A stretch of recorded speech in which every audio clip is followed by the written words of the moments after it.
Welcome to the Girls Abroad podcast with Jordy and Santi. We've been living abroad for the last 2 years. We share our highs and lows, our tips and tricks, and life in our 20s. Welcome back to episode 9 of the Girls Abroad podcast. We've been a little bit MIA for the past couple of weeks, but we are back.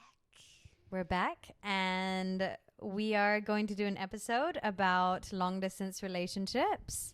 Something very common I've learned in the overseas life. It just so happens that Jordy is in a long distance relationship. Some might call me an expert. I've got some tips. Okay, let's get into it. So how did long distance come about for you? A roller coaster journey of a relationship that is worth it. I think I just want to put that out there in case anybody's listening. So I took this job opportunity in Singapore knowing that it was going to be really hard for my partner, who was also going to be joining me. And I really wanted him to come. I wanted him to join me so that we could travel, we could save money, we could kind of build our future together, but then I was still able to teach overseas and do that whole big overseas city life again.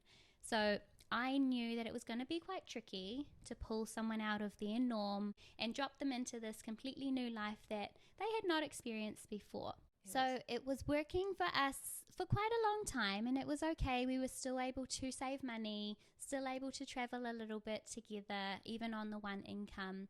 But it kind of just got to a point where my expectations of travel and saving weren't quite meeting what I wanted. That was just a really big pressure and guilt that I had put on myself. It came to a point where Byron likes to be doing things. He hates being stuck at home, and he wanted to be able to provide for our future relationship together so that he could continue his career. And me wanting to finish off my contract here, the only way that we were going to be able to do both of those was to go long distance. And so that decision happened around about October last year of 2023. So it's been a while now. Do I recommend it? No.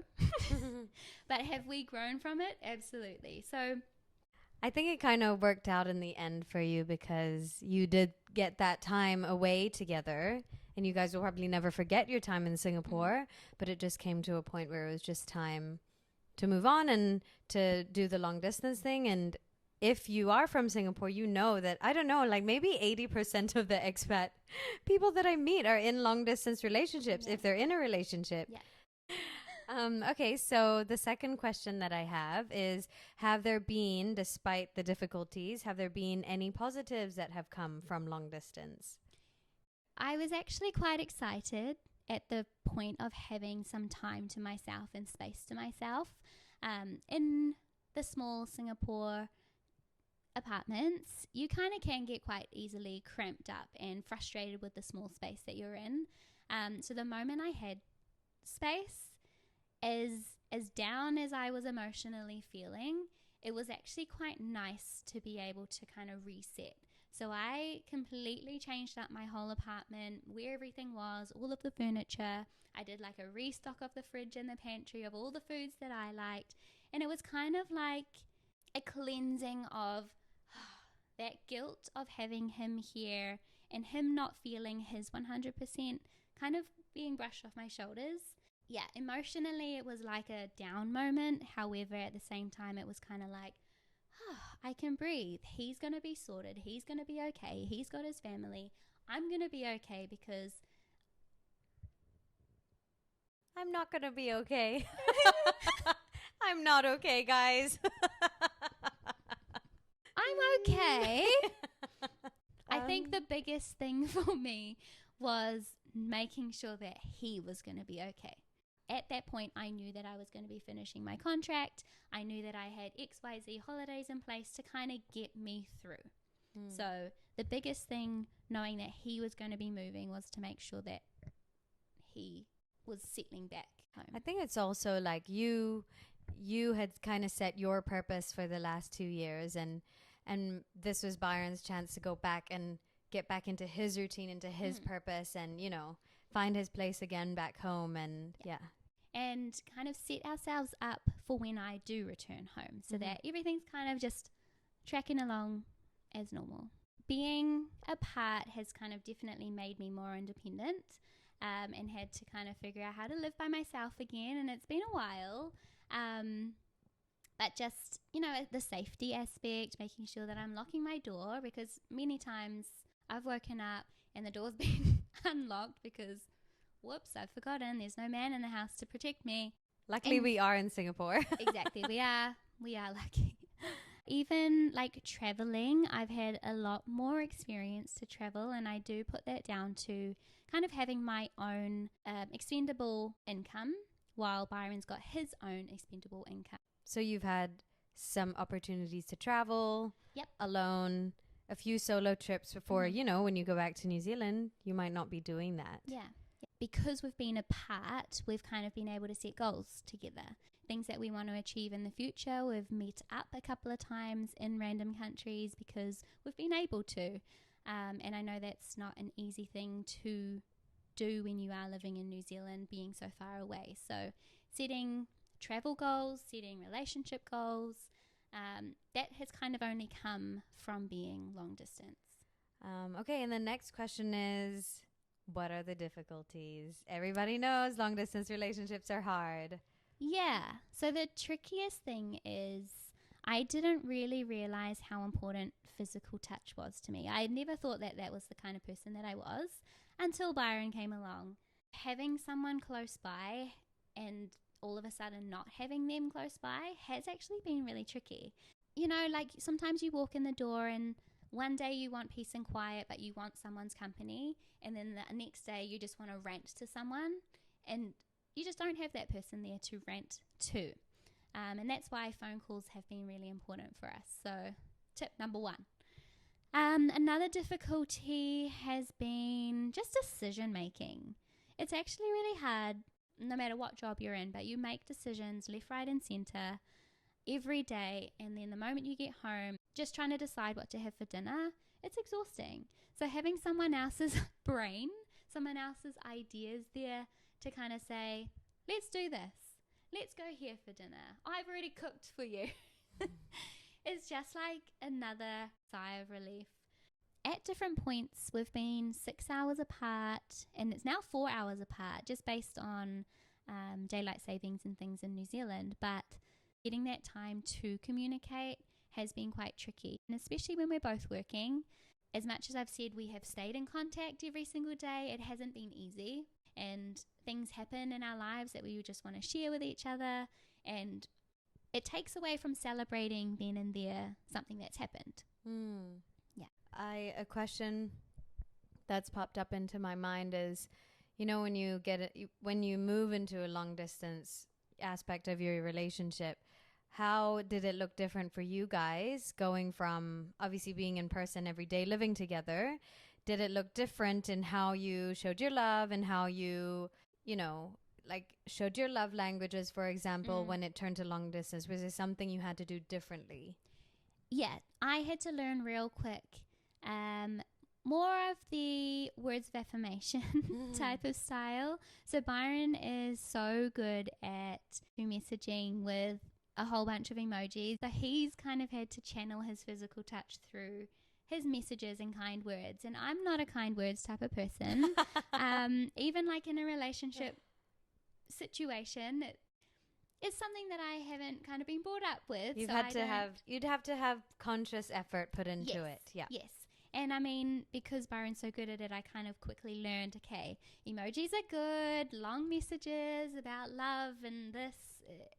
It's nice for me to hear and read, so it must be nice for him to read as well. So that's something that I had to kind of learn to do along the way to help the communication side of things.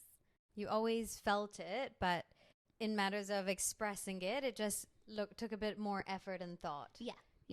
And because I'm a quality time type of person, so phone calls, nice and easy. We can take that off. We can do that. And over the weekends, we've got hours and hours and hours of calls where we're not always talking to each other. We might literally just have the phone there, and I'm on my laptop. I'm doing some work. He might be doing some study, and we're just literally in each other's presence. So exactly how it would look in our apartment if we were sitting next to each other on our laptops, not even talking or anything, but still exactly the same vibe.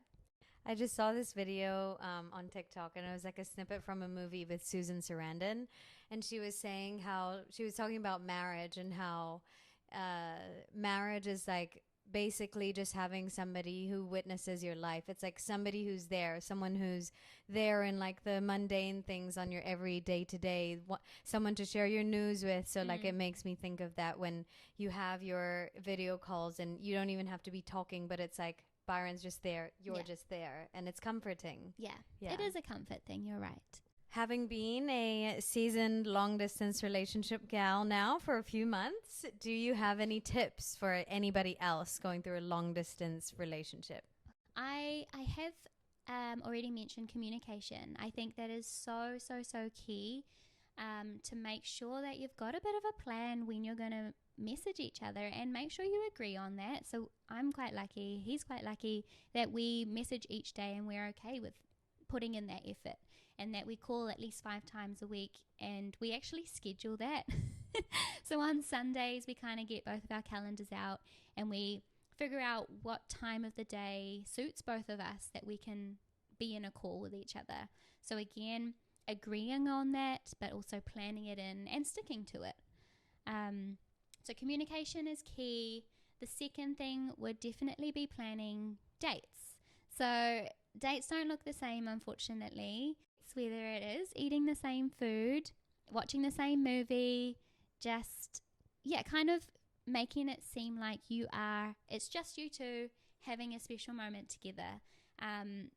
We do a lot of the same food, same movie type of thing on the weekends, where I'll order McDonald's, he'll order McDonald's, and then we'll literally sit there eating it together and just like chatting. Or we'll put on the same movie and go 3, 2, 1, play, and we're watching the same movie. Wait, isn't there like an extension you can get? There was like Netflix Party or something. I mean, maybe we could try and see if that's still a thing. Yeah.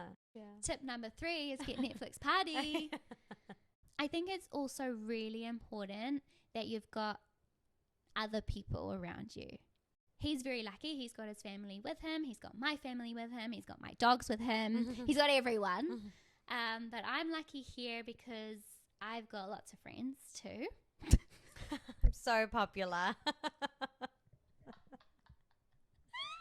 Busy people. I think I surround myself with busy people who are always willing to invite me to this restaurant for dinner because an event's happening, or like, hey, let's go grab a drink after work and just like chat about things. So having other people to surround yourself with just to kind of remind you how to socialize, I think, because it's very easy to get caught up in this digital world, just me and you.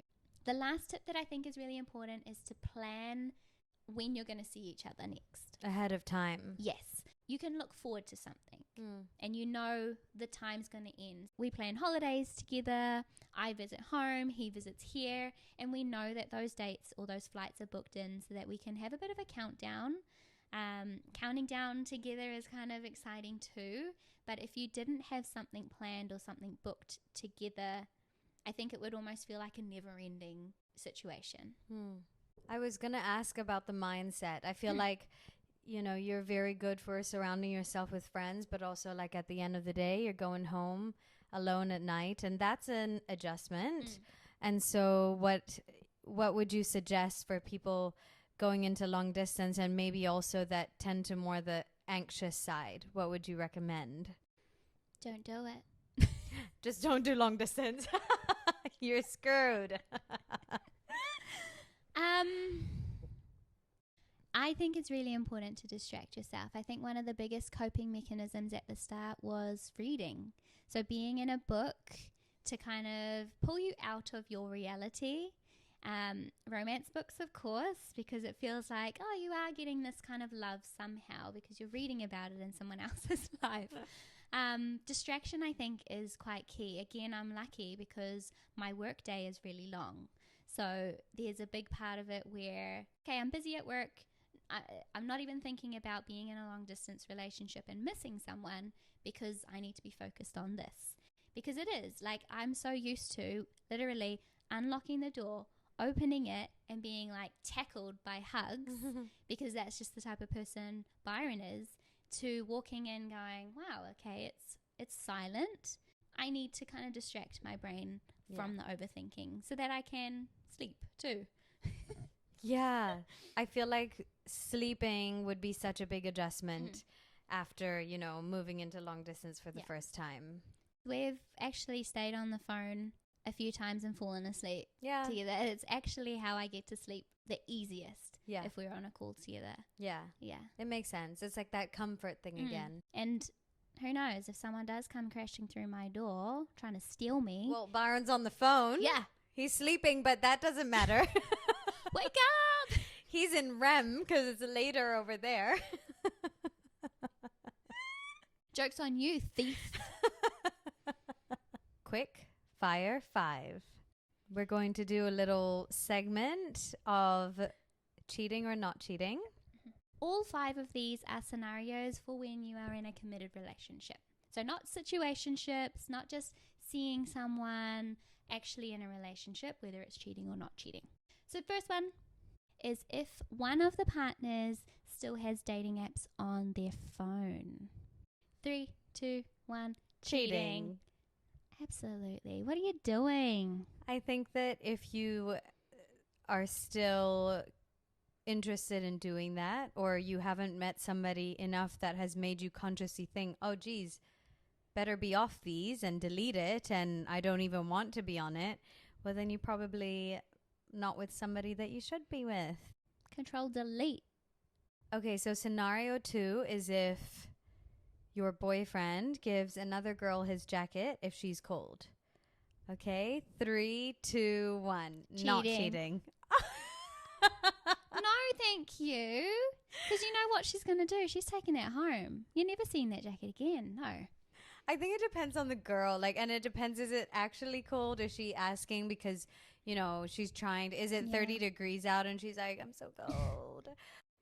Because if it was my boyfriend and he was like giving you his jacket, I would be like, yes, give her your jacket. And I think friends is a little bit different. You're right. And when I say cheating, I think a lot of these scenarios is like not cheating, but it's not acceptable. Do I think giving a jacket is cheating? No, but I'm like, ugh. You're uncomfortable with it. Yeah. But like you say, I think it is kind of based on who. And the context is important in that one. If it is negative 20 outside, maybe. Yeah. Scenario number 3, this is the female this time, accepting a drink from a guy at the bar. Remember, she's in a committed relationship. 3, 2, 1. Cheating.